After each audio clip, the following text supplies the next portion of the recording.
Hiya,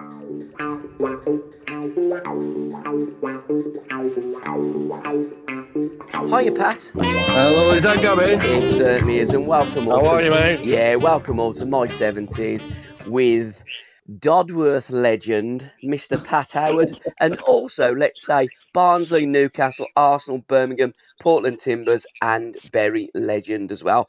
And by the way, happy anniversary, sir. Thank you very much indeed. Do you know what the anniversary is for? I'm just trying to think.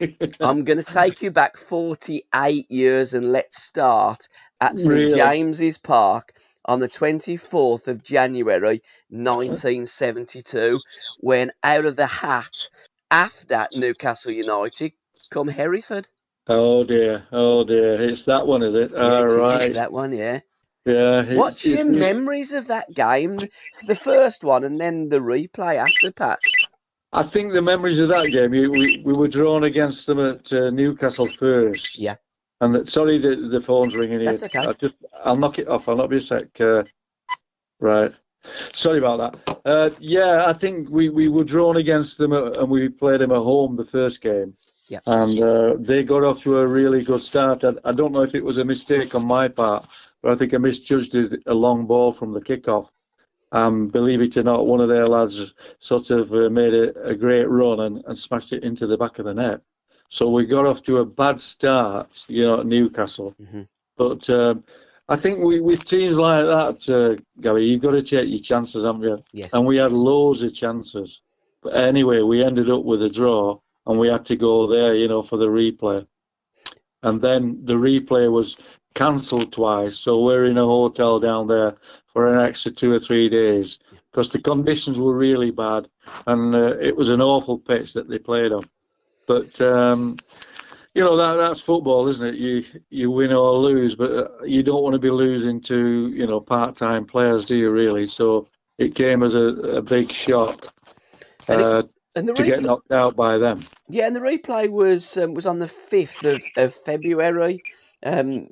Possible, so that'd be 10 days after, because what used to happen in the old days is if you played on the Saturday, you'd have the replay like the following Tuesday or Wednesday.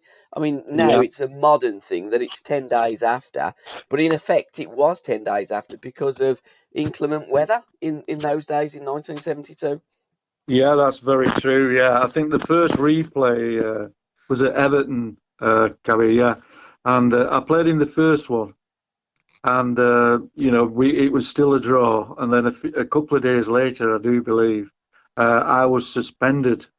And, we played them and we managed to, so...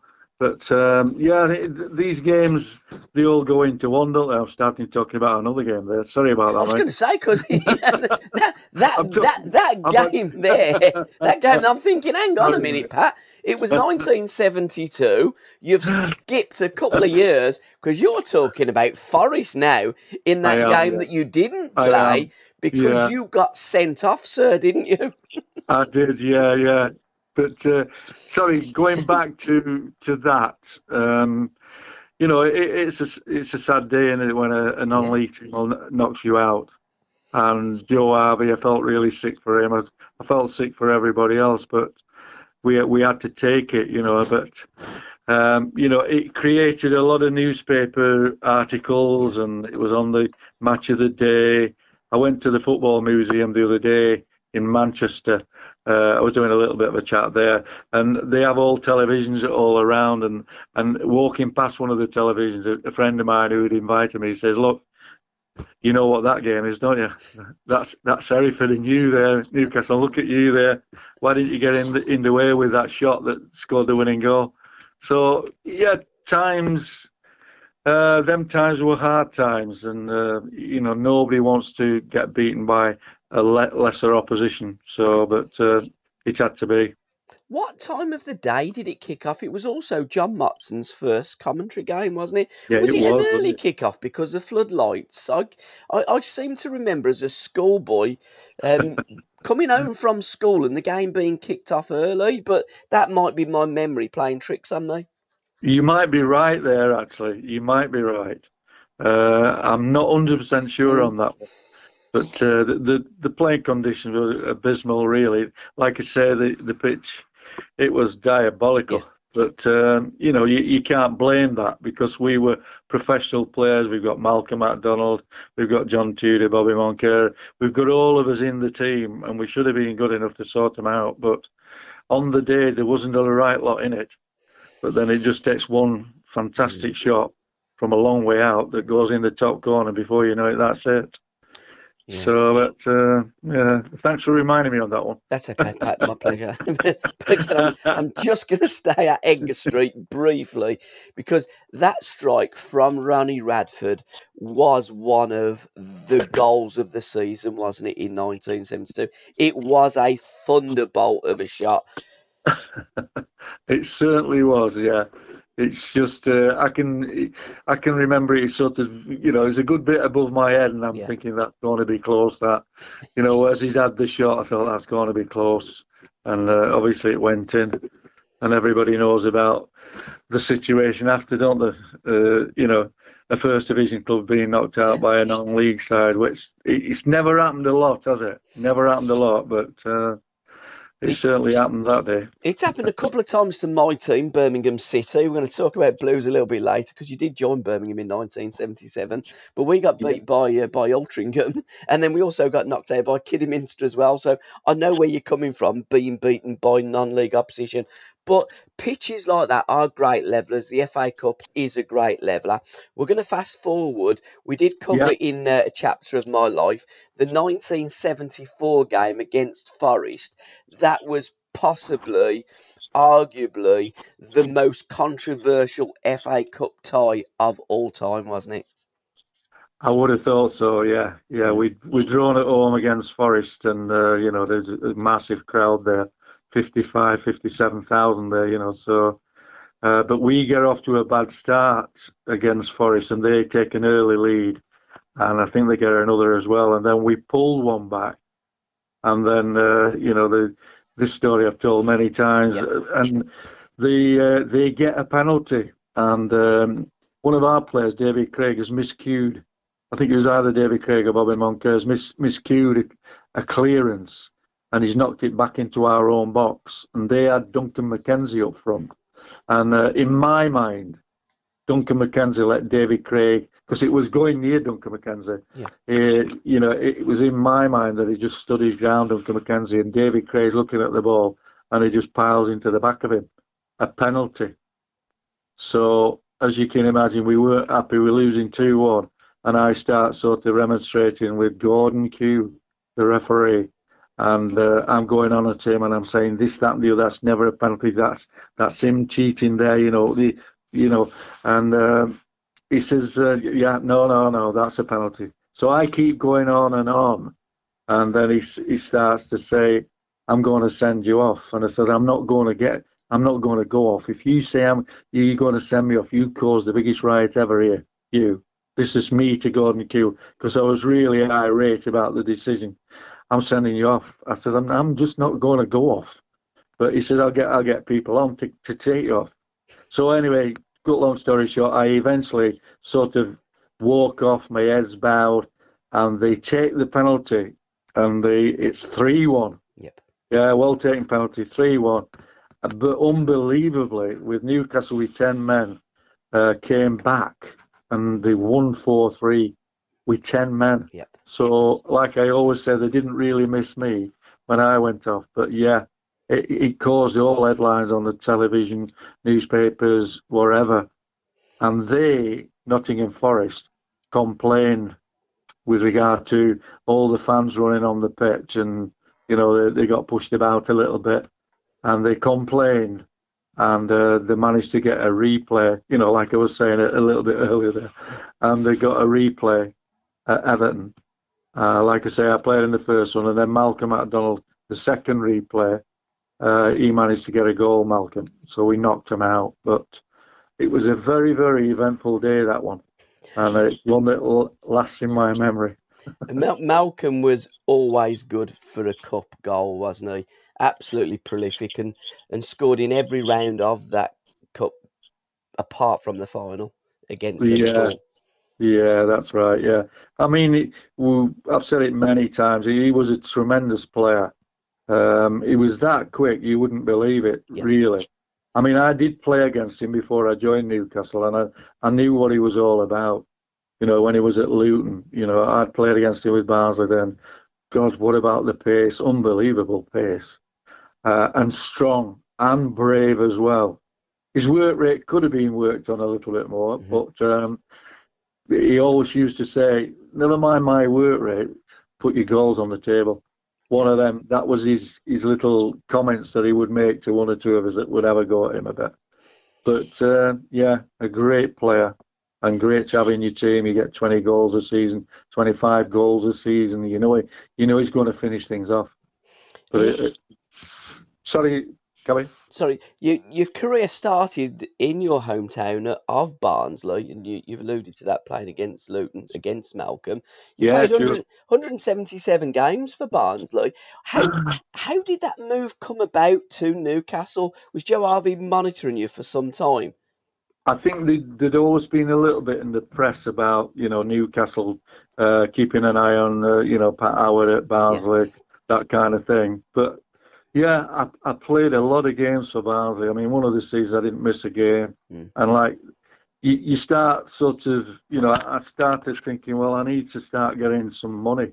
Because in them days, Gabby, the wages were diabolical. Yep.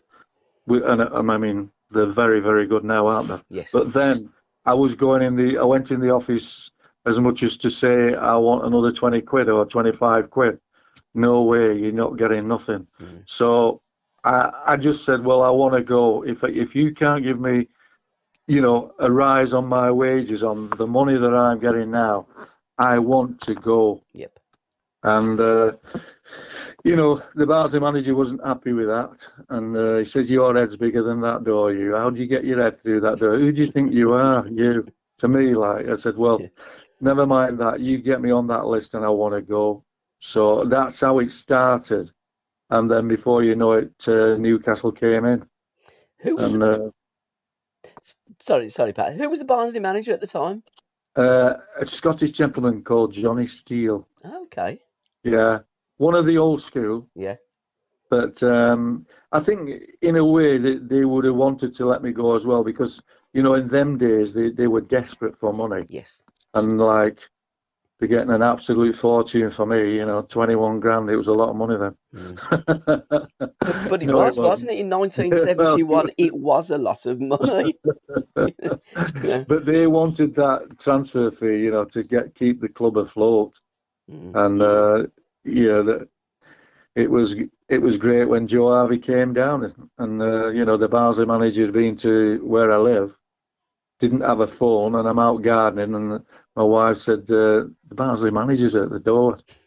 So I thought, right, yeah, okay. Yeah, I thought she was taking the mickey really, but he was there. He says, I want you to come down to the club at 2 o'clock this afternoon and make sure you look smart. And I said, why? He says, well, you'll find out when you get there. Yeah. So as I go down to Barnsley to the club, I see this big car outside, and I think, all right, I wonder who that is. So I look in the back of the car, and the supplier's name was so and so Gateshead, and I'm thinking, I'm not going to be signing for Gateshead here, am I? You know, like I'm going down the leagues, and yeah, Gateshead. So I went in, and you know. Joe Harvey was stood there and he says, Pat, I want you to sign for us at Newcastle United. I've watched you for quite a while and I want you to sign for us. And then there you go. Started talking terms a little bit. And what I decided to do there was to just see how desperate Barnsley were. And I said to my manager, Johnny Steele, if I don't get £2,000 out of this, which is a lot of money then, Yep. that was a lot of money, £2,000. If you don't write £2,000 into my contract with Newcastle, I'm not going.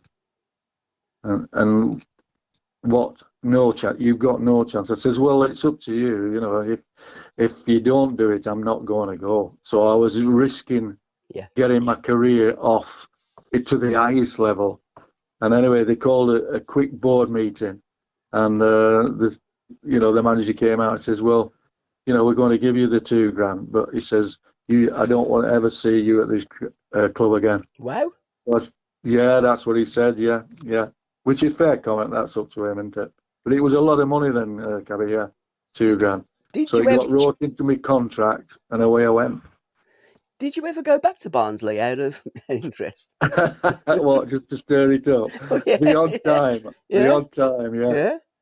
But no, I never went back really over the last the 2 or 3 years that I signed for Newcastle. Yeah. I never really went back watching a game there. So yeah, that's what he said. You're Now, not going to be welcome here, so don't you ever come back here. now in a shooting interview, they always used to do a focus on a player. It did suggest, well, you did. You told the reporter that one of your dislikes was gardening. It was actually, yeah, yeah, it was. So did your No, missus force you to do that? How bad was your garden that day? it needed sorting out actually. Yeah, it did. Yeah, but I thought she was kidding, when she came to Yeah. the door. It came to me in the garden there. But no phones, you see. Didn't have a phone. No. And it wasn't the era for mobile phones, was it? No, But not at didn't all. have a landline. Yeah. We didn't have a landline, Blimey. so it just shows you've done it all them years ago. That didn't have a phone for maybe a year after that. So And your time at Newcastle was relatively successful, wasn't it? And on the back of the 1969 Fairs Cup win against yeah, Wimpest, Newcastle yeah, must have had a little bit of money, because in '71 they bought in Malcolm. They also yeah, brought in Terry Hibbett, and yeah, then they bought in Tony Green and yourself. So yeah, four yeah. big players for Newcastle United, all arriving within a few months of each other. That was exactly true. Mm, Yes, yeah. I went back to the anniversary of the Fairs Cup yeah. Last year. It was nice. It would have been even nicer to have been part of it, Hmm. but I didn't sign till '71. You see, so Yeah. that was '69. Yeah. But yeah, Joe Harvey there. He got his money he got his hand in his pocket, Yep. and there was also Terry McDermott there, Cabbie, as well. Yes. Another good Yeah, player, Tommy Cassidy as well, would have been yeah. there, would it, in them days? Yeah, aye, he was. But like he's got Malcolm first, and then I think it was maybe Terry Hibbett and Malcolm. Yeah. Then it was me, and then Tony Green was a little bit later. Got ya. But he also got Terry McDermott at the time as well. Yeah. So there weren't bad signings then, were there? And Malcolm McDonald, Terry Hibbett, Terry McDermott, myself, and then Tony Green. They were good signings. They were very good signings. without a doubt, you'd already got Bobby Moncur that was there, Yeah, and the skipper. You got Jimmy Smith that would have been yeah, there at the time. Stuart yeah, well, Barraclough as well, and John Tudor. yeah. You got a good team there at Newcastle, and ideally set up for cup runs. Definitely, yeah. I just don't think we had the consistency Exactly. each week. Yeah. Either good or bad. They're a bit similar to that now, aren't they? They can have good results, they can have mediocre results, sort of thing. So it's just being able to be very consistent week in, week out. But we had a fair side on paper, a good side. You certainly did. You debuted against Wolverhampton Wanderers, didn't you? Yeah, it was. Yeah, and luckily for me, we got off to a good start, 2-0, and then it was quite funny, really, just before the game, with me being a centre back and not bad in the air, sort of thing. Yeah. And Joe Harvey says, "Can you just keep an eye on Dugan, Mm. Derek Dugan?" So as you can imagine, he was like a superstar Yeah. when I'm at Barnsley, the likes of him, and I'm then in the firing line and I'm playing against him. And week in, week out, Gabbie, it was Man United, Everton, it was this, it took a bit to get used to. But we got off to a great start there, and I did a good job on Dugan as well. I think we beat him 2-0, so off to a good start. Who was your most fearsome rivals in terms of at Newcastle? You partnered the great Bobby Moncur. Yeah. You then moved on to Arsenal and to Birmingham, and you played for Portland Timbers and Bury, all during the 70s. But in them days, today's football, we tend to play one up front, but in them days, it was very much a strike force and a deadly duo. Who was the most deadliest that you played against? Yeah, that's a good question, isn't it? There's quite a few spring to mind. There's Toshak and Yeah. sort of Keegan, weren't there? Hmm. Radford and Kennedy at Arsenal, Charlie George, and I'm just trying to think who was up front with him there at Arsenal. Yeah, there was quite a few good pairs around, weren't there? There was Yeah. Osgood around, weren't there? Martin Chivers and Gilzine, wherever. Hmm. And yeah, some good pairs about. There's Joe Jordan at Leeds, isn't there, with Alan Clark or Yep. whoever, so there was some good pairings around. There was, yeah. And Ev- our pairing wasn't bad, was it? Malcolm McDonald and John Tudor. No, So, I thought they were absolutely first class, and also it must have been just before you left Newcastle. Did you not win the Texaco Cup? Because you beat Birmingham City in '75, didn't you? yeah, the Texaco Cup, Yeah, yes. Yeah. Guess who was captain? yeah. Me. Yeah. I was I there at that game at St Andrews.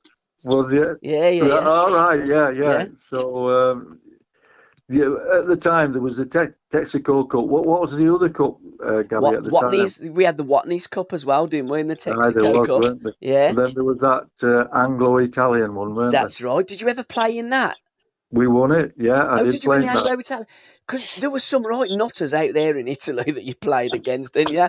There must be some right stories that you brought back to Tyneside from Italian journeys. Fiorentina, we played them in the final, Yeah, and we played obviously to get to the final. You had to play, other clubs as well. Yeah, but it was just a different sort of pace to our game. We were sort of charging about a lot in this country, whereas when you were playing against them, it was like knocking it about a bit at the back and that kind of thing, skillful. mm. Whereas it probably suited our game, our game really. But yeah, it's an experience playing against different clubs from different countries. So that's what we found there. But we did manage to win it, and but it doesn't mean a right lot, does it? But it's something that you can say that you've done, isn't it? Well, certainly is. When I was a kid, it was a big tournament for me because I remember Birmingham City in 1972 being involved in that competition, and it was great that the Italians had come over and play. Yeah, so it was almost like proper European football. Yeah, exactly. Yeah. And it was a change from going to the English clubs, weren't it? Yeah. If you're on a flight and you're going to Torino or wherever, Fiorentina, Sampdoria, whatever, it is a nice change, really. And But yeah, it's nice to have taken part in all the big competitions that there was at the time. and The FA Cup, the League Cup, whatever, and that and the Anglo-Italian Texaco Cup. But we used to play a lot, Gary. There are a lot of games about, sort of thing. but that Texaco Cup as well, that was almost like an Anglo-Scottish Cup, wasn't it? Because Scottish teams were involved in that competition, wasn't they? Yeah, they were. Yeah, we went up to Scotland on a couple of Hmm. occasions. I'm just trying to think who we played. It weren't Rangers or Celtic. I'm just trying to think who it was. No, it's yeah. No, I can't just think who it was. But yeah, playing against the Scots as well. There was always that little bit of niggle, weren't there? If you go Yeah. up there and then the crowd are on your back, aren't they? The Scottish fans, and then they come back to Newcastle and we give them the same. So. Yeah, it was a decent competition, but it was one of them situations where there was a lot of matches being played. And you've got them as well, and you've got the Texaco, and you've got the Anglo-Italian. It was a lot of games. If you could replay one game from the 70s, what game would it be and why?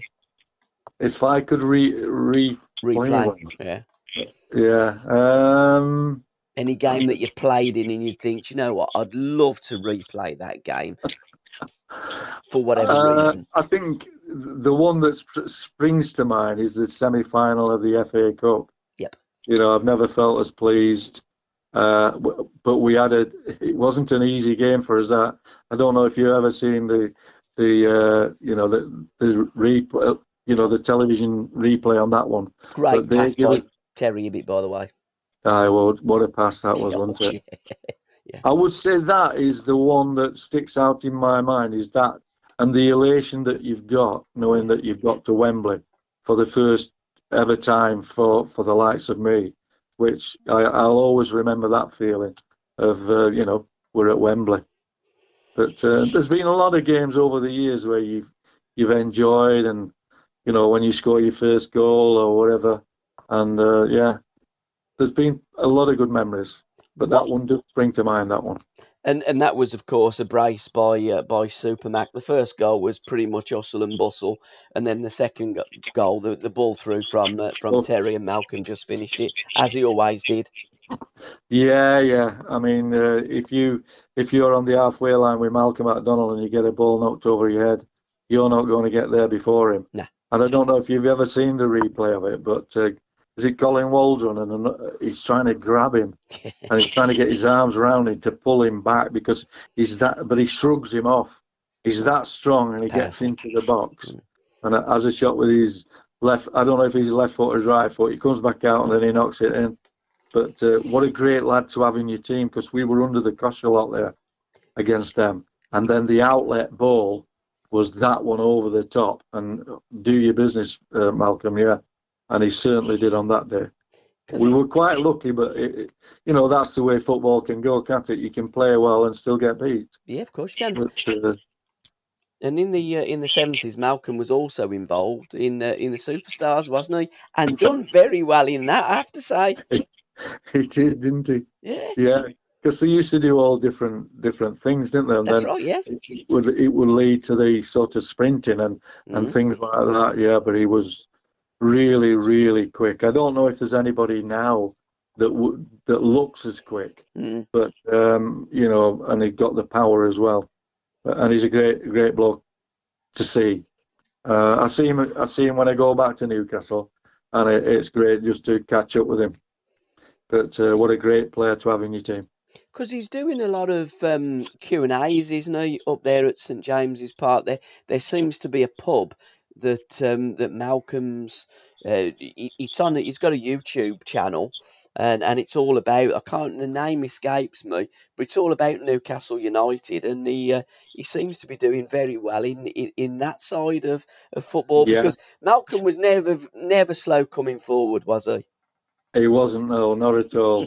And the writer at the time up there for us was a fellow called John Gibson. Okay. And Steve Wraith, who is a promoter up there. That's the boy. And they meet as a threesome. Yep, that's it. In one of the pubs close to the ground. Yep. And Malcolm gives his opinion on how things will go, and then John Gibson, the writer, they're discussing things, and yeah, he does it on a regular basis. He does, yeah, which I'm really pleased for him. Who were your heroes growing up, Pat? Who did you want to be, and what made you want to be a footballer in the first place? Yeah, I think when I was growing up, I was a defender, and I used to try to imitate. Do you remember a player called Dave Mackay? Player. Yeah. Big and strong, all this sort of stuff.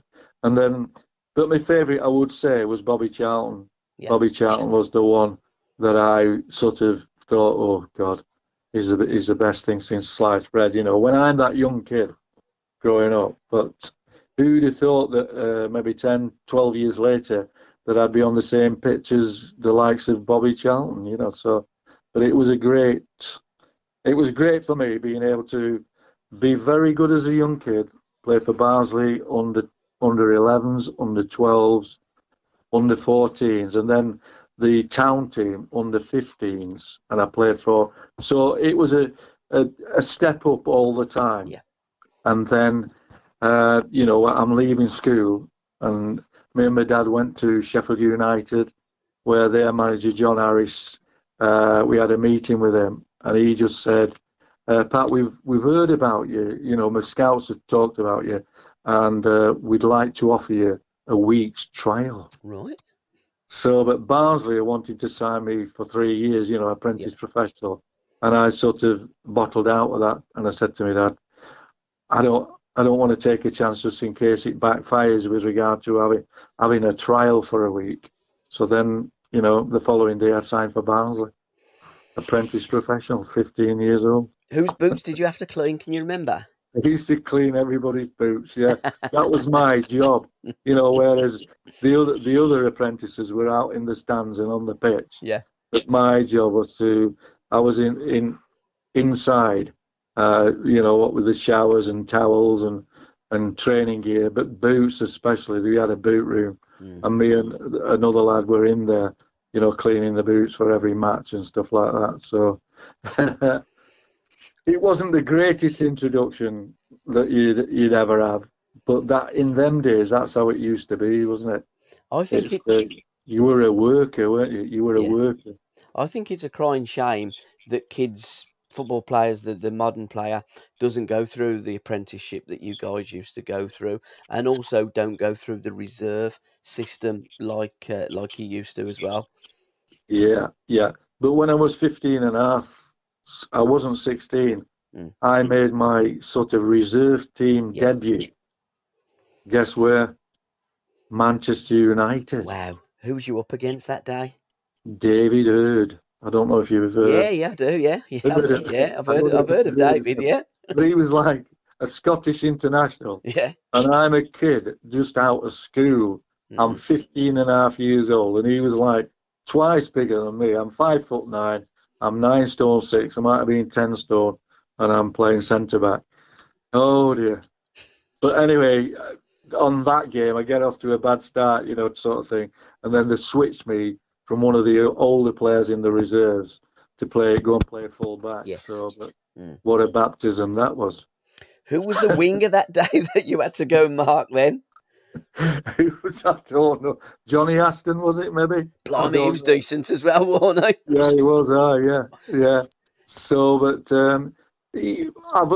looking back on my career, I've learnt the hard way, being brought up, and that probably did me a lot of good, maybe the personality and the driving force and my will to win.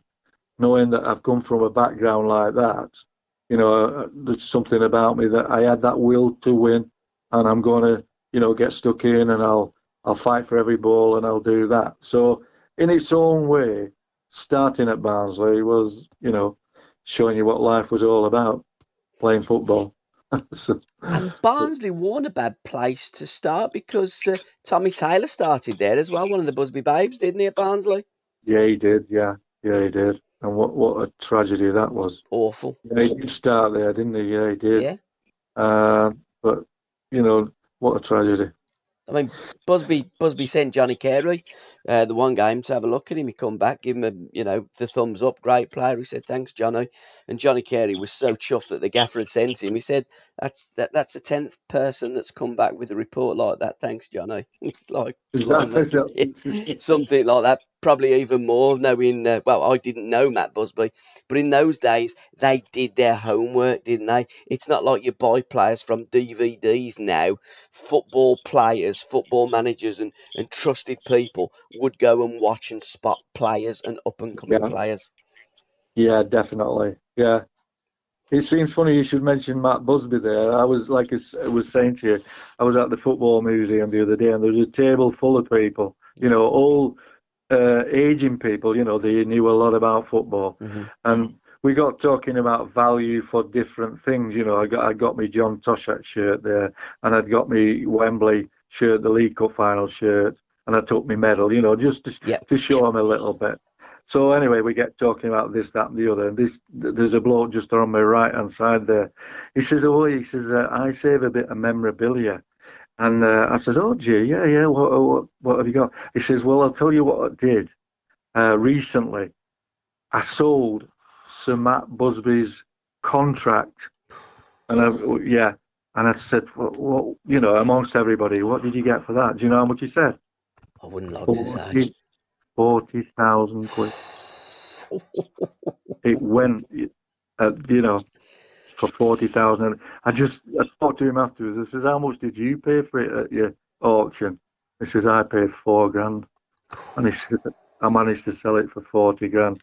I think the Glazers would have probably, the people financially at United would have maybe stepped in a little bit, and we don't want anybody else having that. Mm. But that just shows you what things are worth, doesn't it? Oh, they certainly are. So Because again, absolute legends, and it's the legends of the game, isn't it? The higher up, the greater, and no greater manager, bless him, than Sir Matt Busby.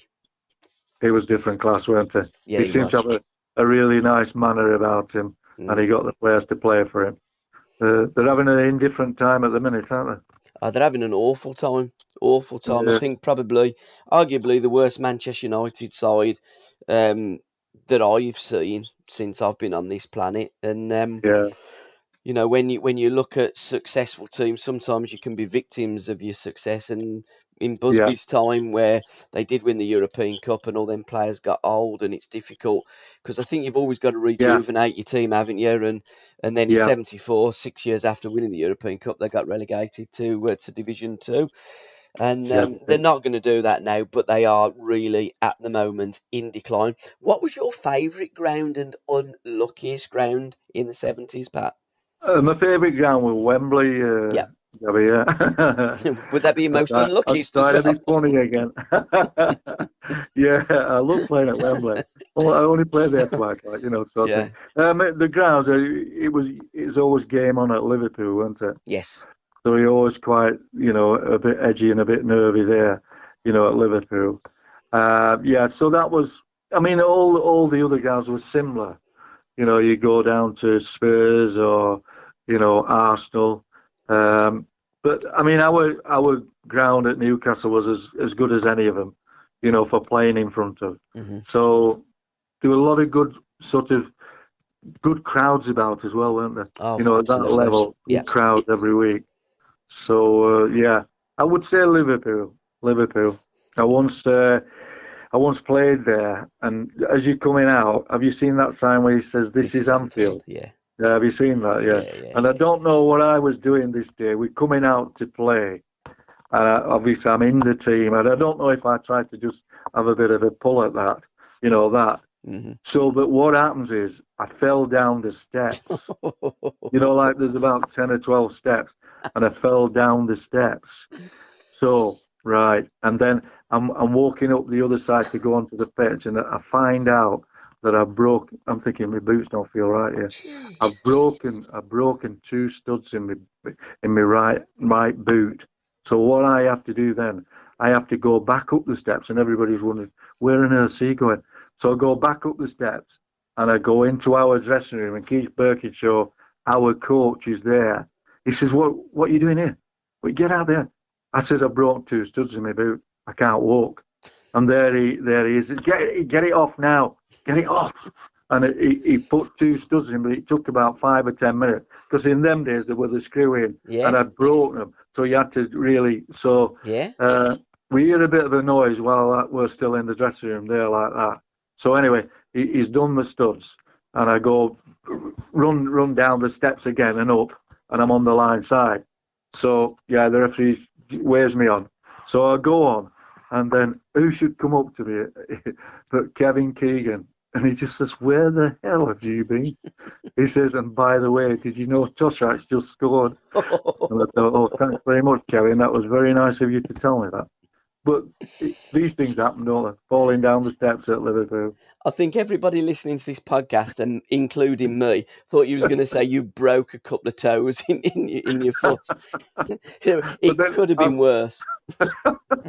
but then in them days, you see, it wasn't easy getting No, them it stuff wasn't. out. No. So Keith Birkinshaw, like he's cursing away there in the dressing room, and what are you doing? Yeah, says I don't know, I've slipped, and I've Yeah. broken the studs, sort of thing. So, but yeah, so funny days, aren't they? When they're like that, you have to see the funny side of it. But when Keegan came up, said, "Where have you been?" I says, "Did you not see me fall down the stairs?" Yeah, right. If you go back, Toshak just scored. So I would have been marking Toshak, you see. So, but anyway, And but and in the '70s, you wouldn't have carried a second pair of boots, would you? not Like they really, would no, now? no, not really No. at all. No. No, no. Uh, And no, you had you might take some rubber studded ones, for If the ground was really Yeah, a bit hard. hard. Yeah, to have rubber. Yeah. Yeah, but Mm. I only had the one pair of Yeah. studded boots. Yeah, Mm. yeah. Because you. Whereas they've probably got loads of different boots. Mm. Or if your boots aren't right, here, get these on.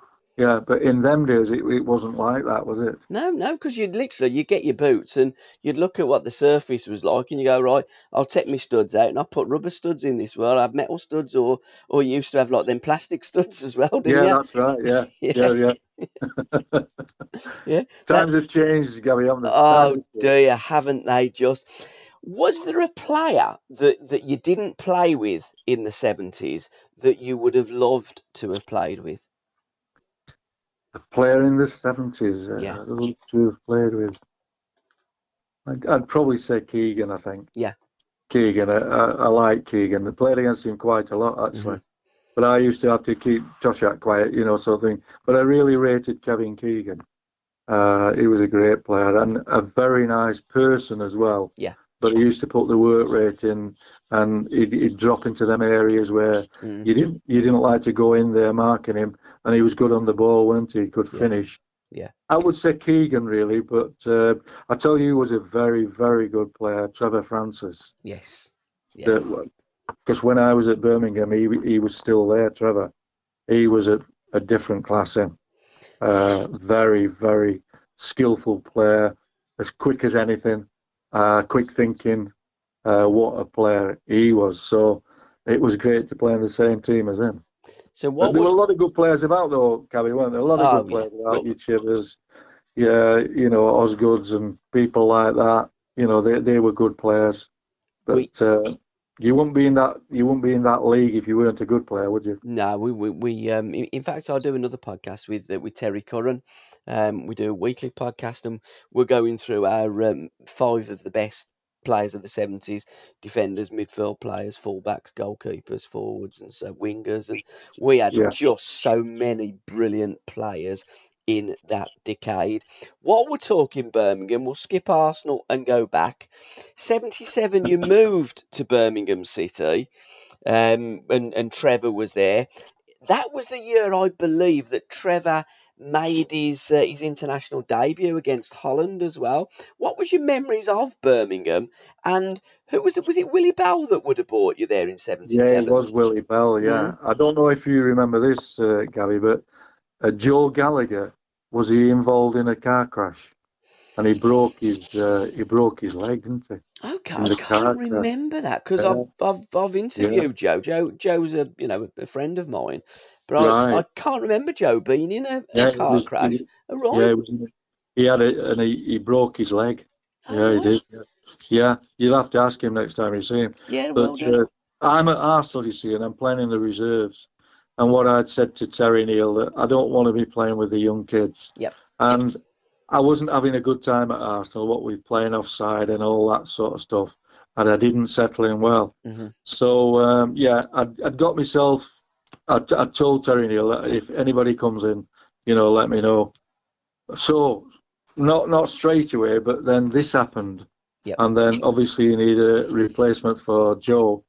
And Willie Bell came on the phone and said, "Can you come up and we'll have a word? I'd like to sign you." So I thought, right, well, I will come up, and we agreed terms, and I signed for Birmingham, which it was a good move for me because playing in the reserves at Arsenal was no good. Hmm. Not when you're used to playing in the having Yep. first team football all the time. Mm. So then, yeah, very nice fella, and I signed on the dotted line. And Yeah. then once Joe Gallagher was fit again, I Yeah. started to play at the back with him. But Yep. I was playing with Tony Want Yep. at the back. But he wanted another centre half, you see. Hmm. Willie Bell wanted another centre half to replace Joe. And yeah, I duly obliged. Because Birmingham then moved Joe on to Wolverhampton Wanderers and tried to bring in John Richards in the same deal, but John didn't want to leave Wolves. And to be fair to Joe, Joe's told me that he didn't want to leave Birmingham City, but Birmingham needed the money and had to sell Yeah. Joe. Yeah, it was a decent price for him as well. Was it about 90 grand or something like that? I believe it was somewhere around that figure. I'm not too Yeah. sure whether Birmingham received anything from Wolves, Oh, I see. Yeah, but right. again, that was the 70s, wasn't it? It certainly was. Yeah. It's just that you just never know where destination is calling you, do No, you? Really? It's like I'm down at I'm at Newcastle, then I go down south to Arsenal, and then it's in the Midlands with Birmingham. It's one of them. It's a very sort of precarious lifestyle, football. You never know from one season to another, do you? And things no, can change. you don't. But during that period of Birmingham City, 77 to 79, you went out to Portland Timbers. Had Willie Bell got anything to do? Because Willie had No, got a connection in America, hadn't he? yeah, that's probably true. That yeah, Mm, no, it wasn't Willie Bell. No, it was your the person who we like to talk about, Jim Smith. okay, yeah, Yeah, it was Jim Smith, and there was an agent at the time. I forget his name actually, yeah, but we've played nearly all the games with Birmingham. I've been in the team week in, week out, and then Jim Smith called me into his office, and he says, "Pat," he says, "Portland Timbers have been on the phone for you. They'd like you to sign you." So I looked at him as much as say, "Well, yeah, if you don't really want me here, yeah," kind of thing. hmm, And I said, "Right, let me think about that." I said, "Go on, I'll go out on loan." So I've played a full season for Birmingham, yep, maybe 30, 40 games, whatever. hmm, And then I'm agreeing to go to America to play for Portland Timbers. And I play another 22, 24 games there. yeah, you did. Yep, So I don't know if it was a good shout on my part. But I just fancied maybe having a look at what the scene was like in America. But I didn't want to sort of sign my life away and sign for 3 years and, like taking your family there. It wasn't for me. yep. But yeah, that's how it came about. But Jim Smith, he was a character, wasn't he? A And character. what you must tell us a Jim Smith story, because you're right. The Bald Eagle was one of the game's great characters, and sadly no longer with us. Yeah, very sad. He was a real football man, Yeah, uh, and he looked you in the eye. He never looked to sort of bow his head or anything. He'd tell you straight. And if we weren't playing well, he would be the first in that dressing room, giving people a right, you know, sorting out really. mm, But a very nice fella. But then once you get playing football, it's a different game, isn't it? Your yeah, personality changes. And I think you've got to have something about you as a manager that Jim had, because he managed quite a few clubs, didn't he? yes, he did. Yeah. So, he had that personality where he could get the best out of you. But I enjoy playing for him. Like I say, he was a real character. He always after a laugh. But once you went out on that pitch, it was right. We want to win this, and he was a winner. But I really enjoyed playing for him. Was Frank there in those days in '79, or was that just before Frank Worthington joined Birmingham? That was just before. Yeah, Just before. I think they got relegated, didn't they? And yes, they then did. what they did, they started bringing other people in, didn't they? I think Yeah, Colin Todd, yep, was it Archie Gemmell, yep, Frank Worthington, yeah, yeah. looking for more experience, spend a little bit of money, whatever. Yeah. So yeah, Frank Worthington, he wasn't a bad player, was he, as well? What a quality player! One of the best players, in my opinion, to ever put on a Birmingham City kit. Frank was different Yeah. class. Did he do well? Did he do well when he came? Because he'd be getting on Yeah. a little bit, wouldn't he? Yeah, I think he was 32 Oh, was when he he? played at Birmingham. Yeah, 30, 32. So he was But, towards the end of his career. But yeah. Frank was just an absolute legend, and went on to have a great career after Birmingham as well. Didn't he? God knows how long, what age he was when he retired. I played against him a few times, and Joe Harvey would always say, "Can you keep him quiet?" How? Frank Worthington. But he got a lovely touch onto you, and he was a big lad as well. He was decent in the air, Oh, so yeah, you had to watch what he was up to, because very, very clever. Do you remember that goal he once scored for Bolton when he's fantastic goal. juggling? Yeah. He's juggling, and then he chips it over somebody's head, doesn't he? And volleys it into the net. Do you, What a goal that was. do you know who's said he chips it over? No, I don't. Terry Butcher. And do you know what he said to Terry? He said, "Son, if you'd have been standing up there with all your supporters, you'd have had a better look at that goal." And that was Frank. That was Frank, wasn't it? And He I was was. talking to Frank about that goal, and we were eulogising about it. And he said, "And let me tell you, son, I've scored an even better goal against Queen's Park Rangers. If you ever see Ian Gillard, ask him about my goal." Is that what he said? That's what he Right. said, Frank's exact words. Absolute legend. So you were in Cascadia. Who was the one goal that you scored against for Portland Timbers? Because it was a rivalry. Football was just starting. In actual fact, in 1975, it was Portland's first season. Peter With was over there. Yeah, he was, wasn't he? Yeah, Yeah, and Cascadia is a region that you've got Vancouver, Seattle, and Portland Timbers. And when they yeah. score goals, they chainsaw the log and That's right. That's what hold they it used up, to didn't do. they? That's what they used to do. If we scored in Portland, Yeah, this Timber Tim. would go up this big post and start, like with a big saw, Yeah, whatever it was. yeah, And, that was the celebration. yeah. And every time that we would score, he would go back up again and he's giving it that again. It was quite funny, really, when you think about it. But what a way to celebrate a goal, eh? A bloke getting up a post, sawing the top of it off. So, But again, America just adds so many mad things. I interviewed Adrian Webster, and he was telling me about taking a penalty, and there was a guy behind the goal, one of the cheerleaders, and he got a bear. You're like, how the hell? Only in America. We skipped Arsenal, but we're going to go back there. You yeah, followed sure. you followed Supermac down to Highbury, didn't you? I did, yes. We got a new manager at Newcastle, a Gordon bloke Lee. called Gordon Lee. I Mm. don't know if you've ever interviewed him or anything, have you? No, but No, Malcolm didn't like him. no, he didn't. No, his first job. Joe Harvey's done his stint, Yeah. and we get Gordon Lee. And I think back to when he first joined the club, and we were playing at Derby County. He's in charge. He's the manager, Yep. and he's only been there 2 or 3 weeks or whatever. And we've played Derby County, and we've got a good result. I think we beat him, and then we're all in the bath together like you used to do in them Yeah. days. And he came in and he tapped Terry Ibbott on the shoulder, and Terry turned around. Right, what do you want? He says, Freddie Goodwin's outside, and he wants you to speak to you about joining Birmingham City. All right.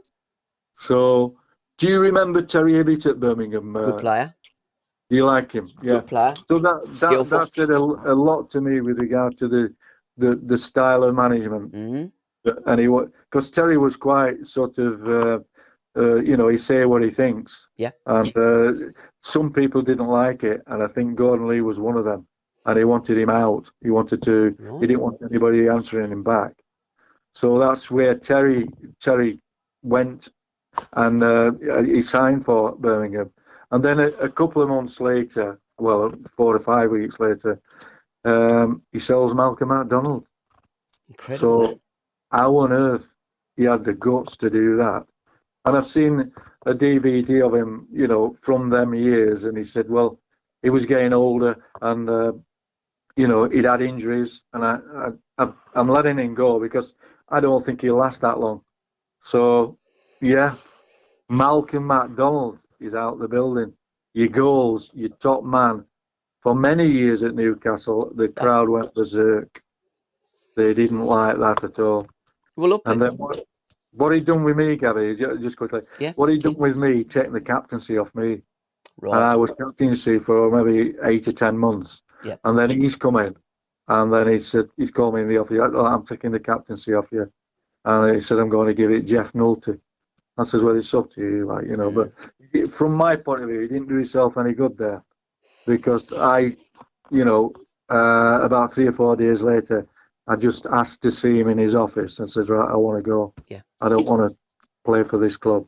And that's a lot to say, isn't it? When I've been there 5 years, 5 good years, but I didn't want to play for Gordon Lee because I didn't like his style of management. And then Arsenal came in, and before you know it, away I'd gone. So the thing is, when you're the captain of a team and you've been stripped of that captaincy, yeah, for me that is, arguably one of the most disrespectful things a manager can do to a player. And I've had this debate before. If I was a Have you? player, yeah, and I was a captain, and the manager says, I'm taking a captaincy off you, I'm giving it to whoever, I'd Yeah, say, well, there's my transfer request, I'm off.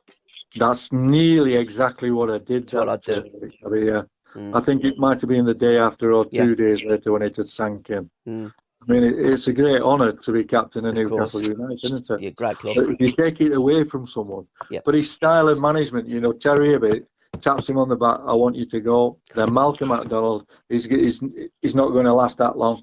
I want him to go. So they get a lot of money for Malcolm. I think it was £1/3 of £1 million, I think. Yeah. And but you're letting your best striker go, and best striker for many, many years at Newcastle, letting him go. And he's not old. Mm, He's, I don't know if he was 27, 28 at his best.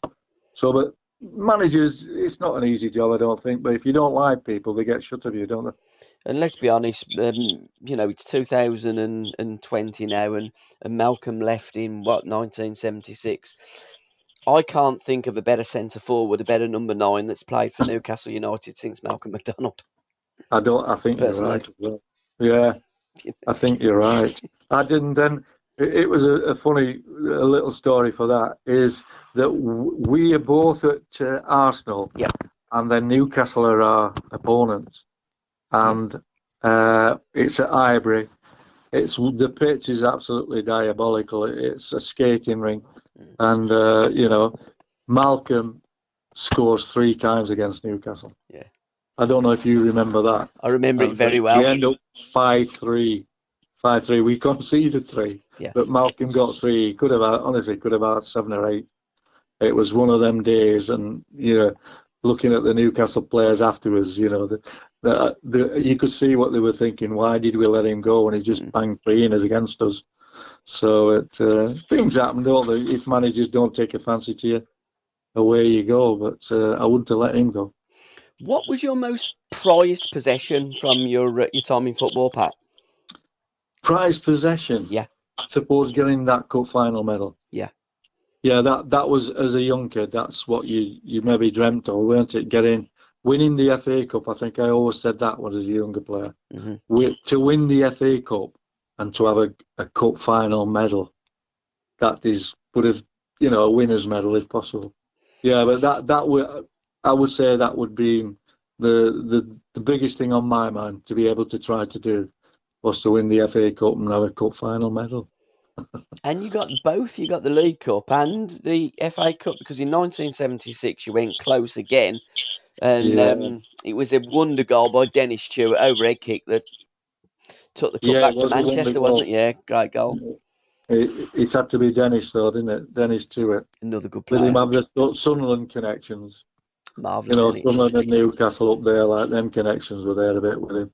And it was a fantastic goal. Yeah. Yeah, but it took something like that, because I think, as far as I can remember, it was pretty even, Stephen, weren't it? Yeah, it was, yeah. They scored, and we scored, and then we were sort of battling away. And, he comes up with that, which was a great goal in anybody's terms. And somebody was telling me, that the Man City fan, that, in the hospitality place, there's a picture of Dennis Stewart with his overhead kick goal. And he said, it's you're on as well, me, because I wasn't far off him. He says, you're on there in Man City's. Oh dear. I thought, thanks very much for that. Yeah, that's all I want to know. You're a bit of a Jonah, ain't you, Pat? Really? I mean, I've got to say that, because when you played at Arsenal, when you was at Arsenal, you played with the great Alan Hudson, and I did. And what a great player he was. Yeah, and Huddy's got a picture of him on the photograph when Chelsea got beat to Stoke City in '72. So I know where you're coming from. Right. I think what it was, I went there thinking, it's a good move, this, because they were a good side at the time, some good players. Alan Ball, Liam Brady, Stapleton, Malcolm were there. Yeah. David O'Leary, Pat Jennings came a bit later. And I would have thought it would have been a good move, but I didn't settle in straight away at all. And, we were playing offside all the time. you probably have seen him over the years. Can you Yeah. remember Tony Adams with his arm up in the air, Yes. trying to squeeze up and playing offside? Well, it was inbred from him from many years ago, and it didn't suit my style of play. You know, what with anything getting knocked over the top. I wasn't the quickest, but I wasn't the slowest. Yeah. You know, and I didn't like playing that way. I like to drop off and have play in front of you, other than pushing up towards play with anything being knocked down the side of you. So I started to struggle, and I started to get a little bit of stick from the crowd. And I was also playing in the reserves with the young kids, you know, 17, 18, 19 years old. Well, I'm used to playing first division football, you know, I've been for years, and I'm ending up playing with kids. So, yeah, it didn't go down well. But like I said, Birmingham came in, and away I went. So, but I enjoyed it to a degree there. You know, but Terry Neal, a good manager, but it didn't suit my style of play. So I thought the quicker I move on, the better here. Yeah, it didn't suit Alan as well, to be fair. No, I think Alan had words with Terry, didn't he? I think. Oh, quite a few, yeah. Did he? Yeah, Yeah. quite a few. And Alan Ball was there as well, you see, and I know Alan started to say what he thought about the style of play and things like that. Did Alan Hudson tell you that? Was you there when Bally took the training? Do you know, that rings a bit of a bell, that, yeah. The players were moaning. He fell out with Terry Neal. Yeah, he did. But it was about the style of play or whatever. Exactly. And he weren't happy. Yeah. I mean, that's Alan Ball, isn't it? You know, World Cup winner. Yeah, and the training as well, and apparently, so Woody was telling me, Terry Neal said, well, if you can do the training better, do it yourself. So Bally did, and the players loved it. Yeah, that's right. Yeah, I do remember that. Yeah. Yeah. You've got to get on with your managers, haven't you?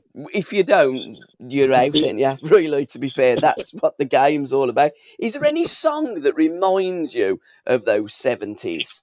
Some of your playing days, or any song? Well, I used to be a great fan of the Rolling Stones. Oh, okay. So my ringtone is I'm just trying to think of the song. I'm trying to I'll think about it. Yeah, and that's my ringtone. Yeah, on my phone. Yeah. So, but like they were the ones I really looked up to, the Rolling Stones. Yeah. Brown Sugar. Does that ring a bell? That's a very good song. That's my ringtone on my phone. When you rang me tonight, I thought, I know that is, and it's Brown Sugar. Yeah. So remember them. Yeah. Sum up, if you can, the 70s in 3 words, Pat.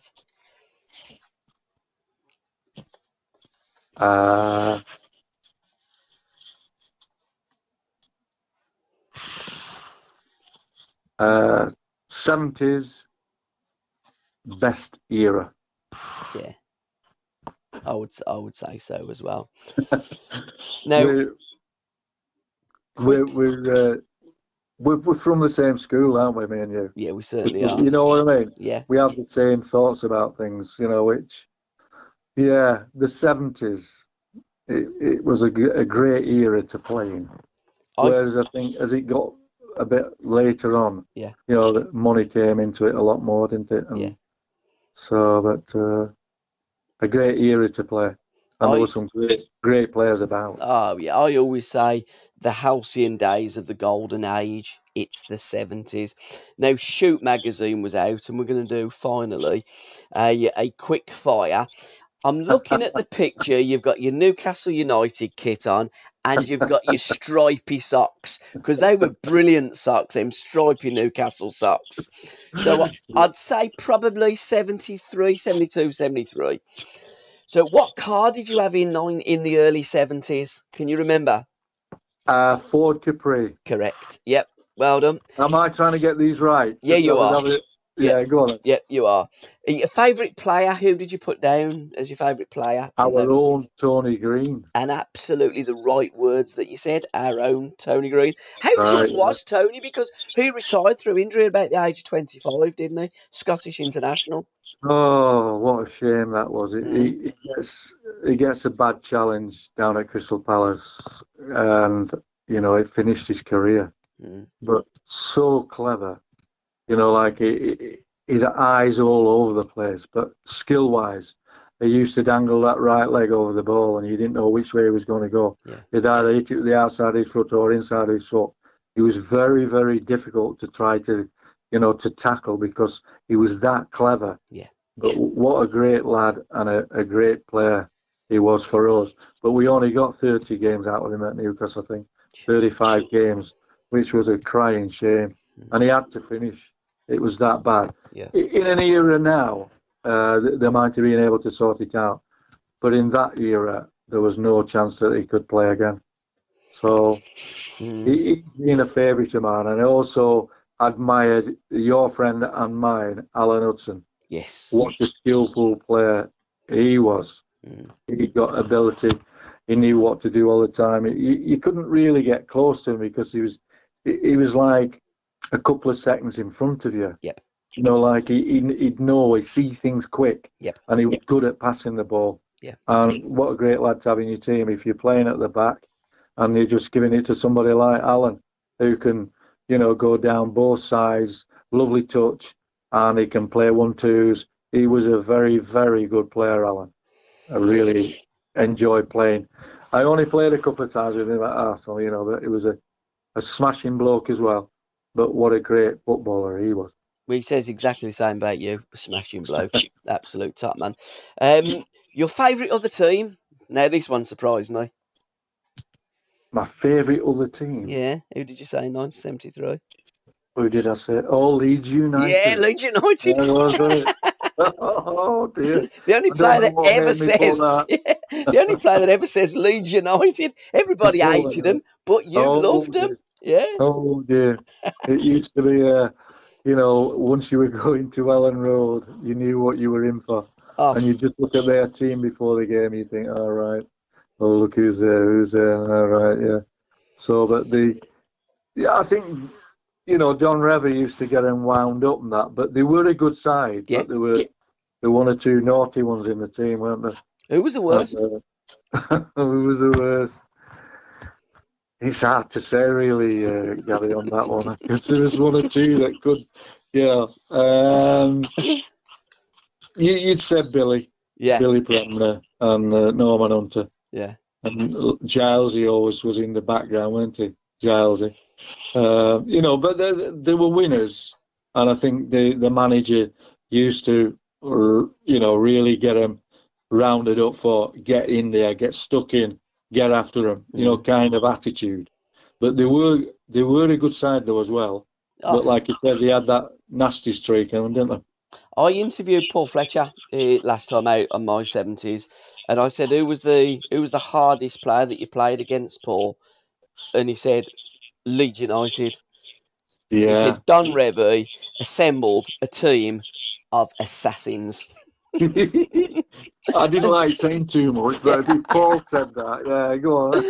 and he's wrote a book actually about the 70s now. I've got it and I'm yet to read it. And in the chapter of Leeds, he wrote about Johnny Giles, and he said, well, I'll send the book up to Johnny to just have a look. I don't want to get in any trouble.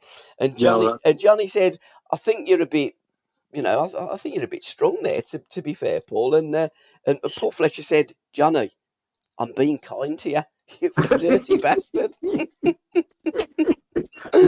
Oh, yeah, but just great memories and great camaraderie as well, and respect, from the old timers. Most difficult opponents, who did you say? And you've named two here. I have Pelly and what they call that at Arsenal, not Radford. Yeah. Kennedy. Ray Kennedy, yeah.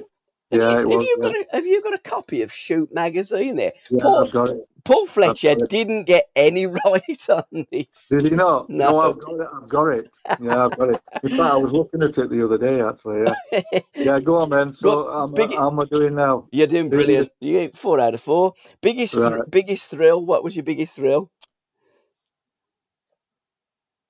Playing in the FA Cup final. No, signing. Oh, I don't said that. No, signing for Newcastle United. Oh, right, yeah. But to be fair, it might have been 73, and you might not have played in the FA Cup final at that time of the interview.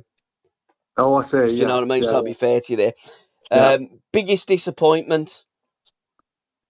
Losing to Hereford. Yep, that's the one. Best favourite country visited? Thailand. Correct. Flipping it, well done. Favourite food? Steak. Yep, steak. Likes and Plenty of it. yeah, likes, and you named 3 likes, which were Likes. What is it? 3 likes, yep, is it? 3 likes. Did I put watching football? You certainly did. Yep, And golf? yep, you did. Is there another one? Yeah, there is one more.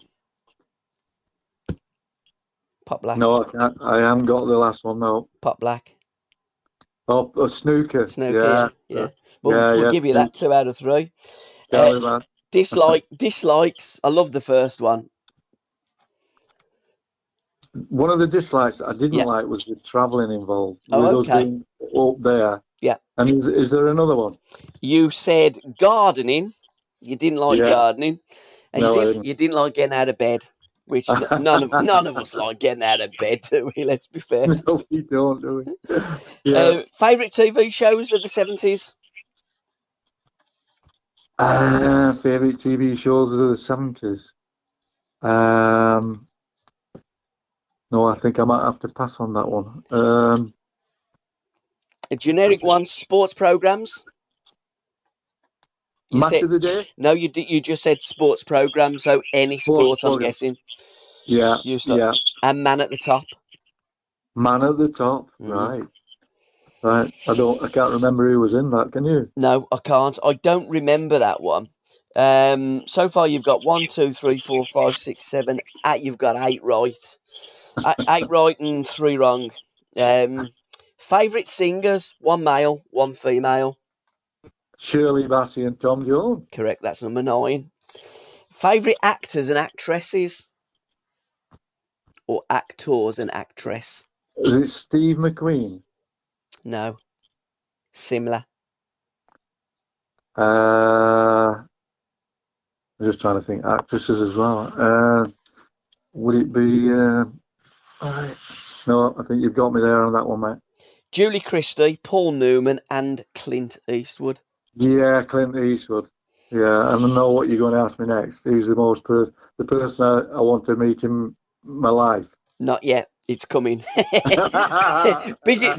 Biggest influence on your career?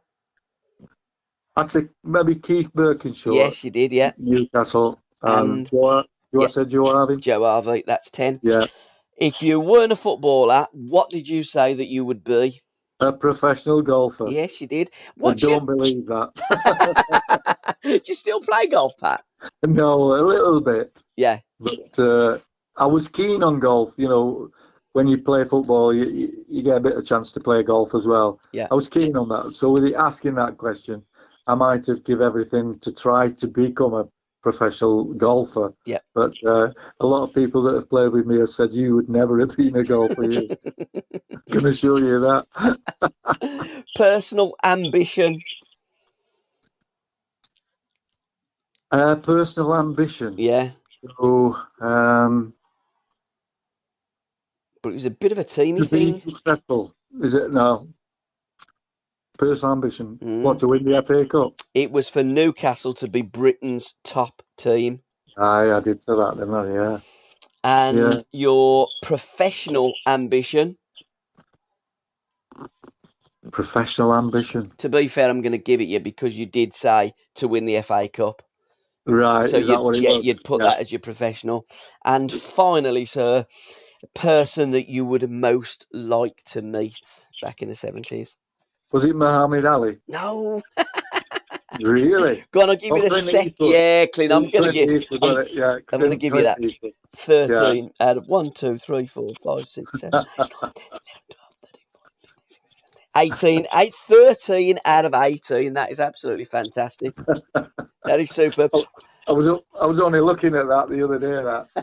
I was having a route round, when you've got memorabilia and Yeah, stuff like that, and I'm yeah, trying to get it all together, and you start reading things, don't you? And then, oh, right, yeah. yeah, Sometimes you forget what magazines you were in and that, yeah. sort of thing.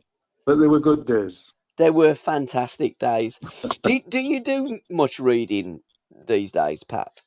I don't read books, Yeah, but like I say, Gabby, I was trying to have a bit. I'm up in my office now. I'm just trying to have a tidy around, and then you start.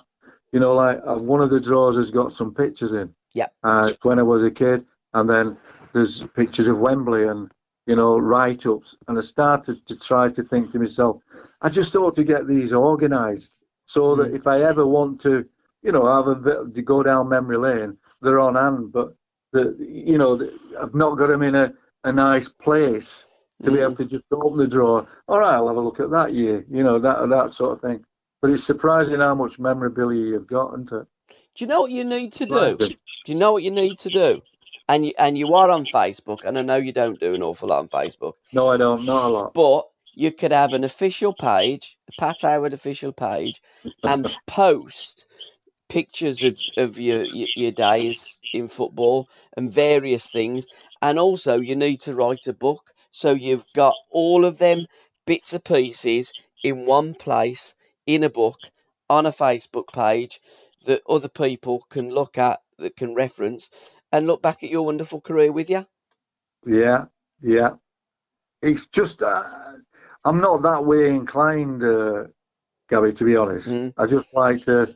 That's what I've done, yep. and I don't go into great detail with regard to, maybe Facebook and stuff like that. No, I'm no. curious to see what people put on. I'm interested in their comments, but I very, very rarely will make a comment back to anybody. Yeah. I'm just curious what other people do. Mm. But yeah, like you say, people might be interested in the background and things we've talked about, and it's yeah. But I'm all right with what I do, kind of situation. But are you on Facebook a lot? Yeah, I do a lot because of the podcasts that we do and linking up with Yeah, former players and everything on my Facebook page is pretty much football. And I do like right. to read football books, but I don't generally have the time. I want to retire or have a holiday or Yeah. have a sabbatical. And I've got about I must have 30 or 40 football books to read, and I just don't have Honestly, time. Yeah, but I just love football, but I love talking about it as well you and just certainly do. You come yeah. over very, very enthusiastic. Well, Absolutely brilliant. and it's only because of you guys in the 70s that makes me what I am and what I've always been, a lover of football, because you used to sit there, watch Match of the Day, go out over the fields, put Yeah, your boots on and try and emulate your heroes and try and be a professional footballer, because I think that's what every one of us wanted to be. You yes, did it. And yeah. can I thank you for a wonderful trip down memory lane? And No, my absolute pleasure. And those were the days, my friend. Those were the days. There were the days. Like you say, we've had lovely memories there, haven't we? Yeah, Talking about things. Uh, yeah, I've really enjoyed speaking to you. likewise. Thanks, Pat. Okay, mate. Have you any idea, Gabby, what do you do with this now? Well, Do you I give it to Chris now, and he will put it together, and he'll will put he it in a play podcast. all of what we've talked about? Does he play about all we've talked about? Everything, yeah. We'll probably do it in two Brilliant. parts. Yeah, Yeah, so and I'd be able to get it on my iPad, will I? I'll link you in. It'll be on Spotify. It'll be on what I call Squiggly, which is rather technical, and it'll be on Podbean. So it'll be on all the usual formats, and I'll link you in from your Facebook page, so it'll go straight onto your Facebook page, and on All right, is Squiggly that what it'll you be can there. do Yep, without me messing about, without you messing about at all. Yeah, yeah. because I'm not the best at sending emails and stuff like that. I'm not. Not at all. Chris does it all for me. Just quickly, your friend Yep. rang me. Is it David from Backpass? Oh yes, David? yes, yes, yes. Yeah, David I did Harrison. it. Yeah, I did 20 minutes with him. So Brilliant. he got to know. Have you spoken to him since he spoke to me? I haven't. No. Yeah, yeah. So he came over very well. He did. Yeah, Brilliant. nice fella. But he was keen. He was interested, like you are. So yeah, he got one or two bits and pieces from my career. Fantastic. So, guys, the next issue of Backpass will be the written interview of Pat Howard as well. Double bubble. Win-win. Right. Yeah. Yeah. Right then, thanks for your time, Pat. My pleasure, Gabbie. If you ever need me again, you know where I am, don't you? Top man, will do. And if you see Alan or speak to him, just give him my very best wishes. Will do. Well, I do a monthly podcast with Uddy, so every month we do my life, my music, and we reminisce about the good old days. And Uddy plays his favourite songs, and we go beyond the lyrics and look at the stories behind the songs. Great, Yeah. love it. Can't be bad. Cheers, pal. Thank you very much indeed, mate. Lovely. Cheers, Pat. All Thank the you. best. Till next Bye. time. Bye-bye. Bye. Bye-bye.